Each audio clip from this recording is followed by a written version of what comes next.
Hello everyone, मैं शिवकांत पटेल एक बार फिर आप सभी का स्वागत करता हूं हमारे यूट्यूब चैनल भारती फार्मेसी में। आज हम लोग नए टॉपिक की शुरुआत करते हैं।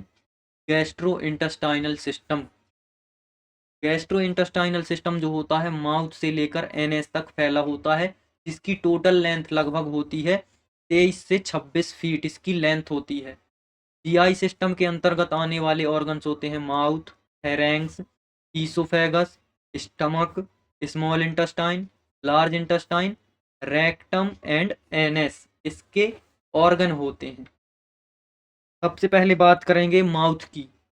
माउथ जो होता है उसको हम लोग ओरल कैविटी या बक्कल कैविटी के नाम से भी जानते हैं।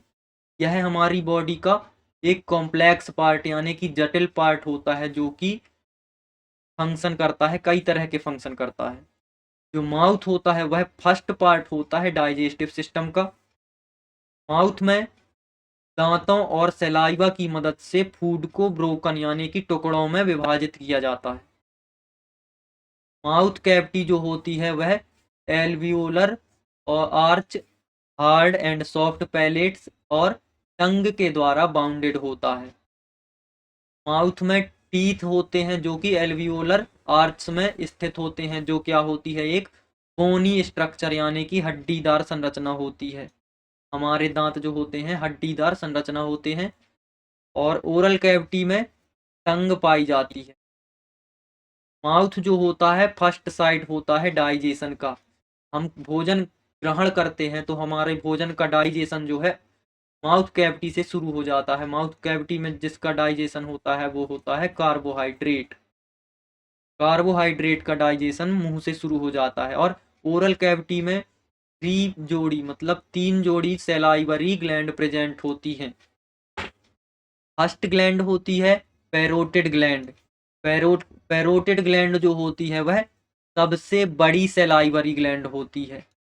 यह दोनों कानों के सामने नीचे की तरफ स्थित होती है।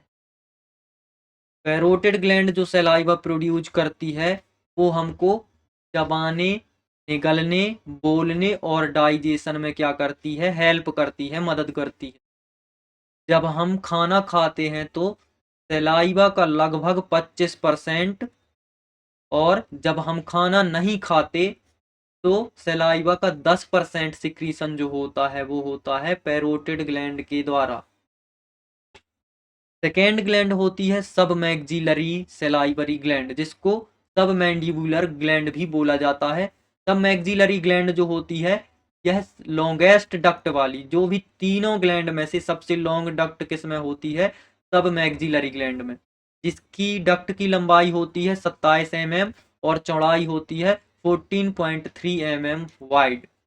यह ओरल माउथ कैविटी में नीचे फ्लोर पर स्थित होती है, जो कि निचले जबड़े की बोन के साइड में होती निचले जबड़े की बोन के साइड में स्थित होती है। यह सलाइवा का लगभग 60 से 67% अनस्टिम्युलेटेड सलाइवा का सिक्रीशन करता है। थर्ड ग्लैंड होती है सबलिंगुअल ग्लैंड। सबलिंगुअल ग्लैंड जो होती है तो तीनों में से सबसे छोटी ग्लैंड होती है, तीनों सलाइवरी ग्लैंड में से। यह ओरल कैविटी में निचले भाग पर जो मसल्स होती हैं ओरल कैविटी में उनके बीच में स्थित होती है यह ग्लैंड। सबलिंगुअल ग्लैंड जो होती है, जो सलाइवा प्रोड्यूस करती है, वह सेरस और म्यूकस सलाइवा का कॉम्बिनेशन होता है। यह लगभग 5% सलाइवा को सिक्रीट करती है। अब बात करें ईसोफेगस। माउथ के बाद हमारा जीआई पार्ट में ऑर्गन आता है वो होता है ईसोफेगस। ईसोफेगस जो होती है वह एक कोलैप्सिबल ट्यूब होती है। कोलैप्सिबल ट्यूब मतलब खुलने और बंद होने वाली ट्यूब, जिसकी लंबाई लगभग होती है 25 सेंटीमीटर। ईसोफेगस जो है मीडिया स्टेनम, जो कि थोरैसिक कैविटी में होता है, वहां पर स्थित होती है।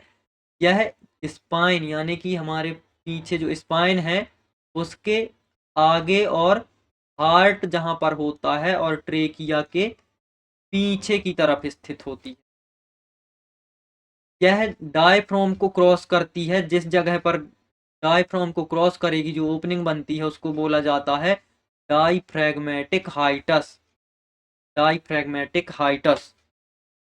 ईसोफेगस जो होती है उसमें दो स्फिंक्टर होते हैं, पहला होता है अपर ईसोफेजियल स्फिंक्टर और दूसरा होता है लोअर ईसोफेजियल स्फिंक्टर। जो अपर ईसोफेजियल स्फिंक्टर होता है वो वॉलेंट्री कंट्रोल में होता है, जिस इसका मूवमेंट होता है वो कंट्रोल होता है, वॉलेंट्री कंट्रोल होता है। और जो लोअर ईसोफेजियल स्फिंक्टर होता है वह नॉन वॉलेंट्री कंट्रोल होता है। यदि ईसोफेजियल स्फिंक्टर जो है, ईसोफेजियल स्फिंक्टर का काम होता है जो भी स्टमक कंटेंट है उसको वापस जाने से रोकना। यदि lower oesophageal sphincter properly close नहीं हो पाता तो क्या कॉज करता है, GERD, gastro oesophageal reflux disease को कॉज करता है। कौन? यदि oesophageal sphincter, lower oesophageal sphincter properly close ना हो तो। ये ईसोफेजियल स्फिंक्टर जो है, लोअर ईसोफेजियल स्फिंक्टर, इसका प्रॉपर क्लोज ना हो पाना क्या कहलाता है, बैरेट्स ईसोफेगस। ये ठीक से क्लोज नहीं हो पा रहा, उसको क्या कहते हैं, बैरेट्स ईसोफेगस। और लोअर ईसोफेजियल स्फिंक्टर जो है रिलैक्स नहीं हो पाता, फेलियर होता है उसमें, तो उस कंडीशन को क्या कहते हैं, अचेल्सिया। तो ये थी आज की हमारी क्लास। अभी तक जिन लोगों ने हमारे चैनल को सब्सक्राइब नहीं किया है तो ऐसे ही टॉपिक से रिलेटेड और भी वीडियो पाने के लिए हमारे चैनल को सब्सक्राइब करें और वीडियो को लाइक करें, बेल आइकन को प्रेस करें ताकि सबसे पहले आपको हमारी वीडियो मिल सके। धन्यवाद।